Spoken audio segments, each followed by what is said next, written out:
नमस्कार। हमारी आज की कथा है लक्ष्मी का वास।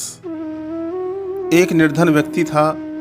वह नित्य भगवान विष्णु और लक्ष्मी जी की पूजा करता था।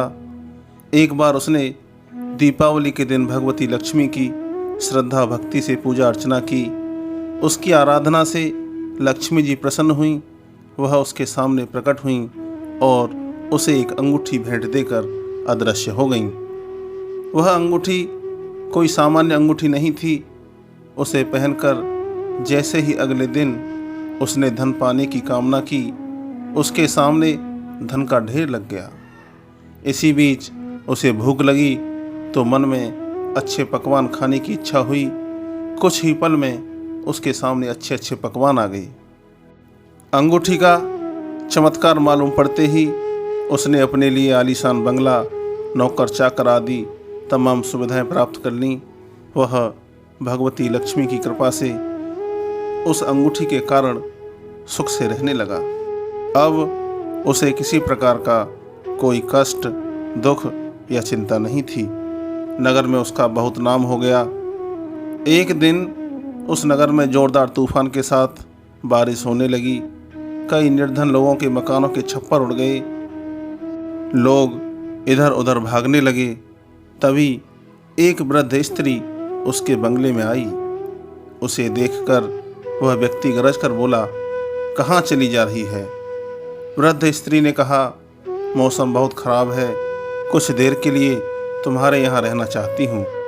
लेकिन उस व्यक्ति ने उसे बुरी तरह डांट डपट दिया। उस वृद्ध स्त्री ने कहा, मेरा कोई आसरा नहीं है, इतनी तेज बारिश में मैं कहाँ जाऊँगी? थोड़ी देर की ही तो बात है। लेकिन उसकी किसी भी बात का असर उस व्यक्ति पर नहीं पड़ा। जैसे ही सेवकों ने उस स्त्री को द्वार से बाहर किया, वैसे ही जोरदार बिजली कौंधी। देखते ही देखते उस व्यक्ति का मकान जलकर खाक हो गया। उसके हाथ की अंगूठी भी गायब हो गई। सारा वैभव पल भर में राख के ढेर में बदल गया।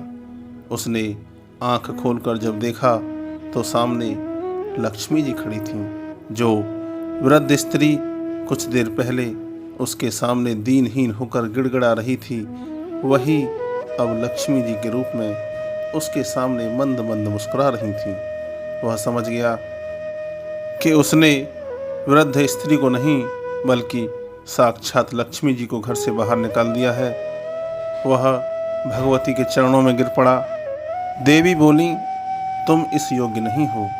जहाँ निर्धनों का सम्मान नहीं होता, जहाँ नारियों का सम्मान नहीं होता, मैं वहाँ निवास नहीं कर सकती। यह कहकर लक्ष्मी जी उसकी आंखों से ओझल हो गईं।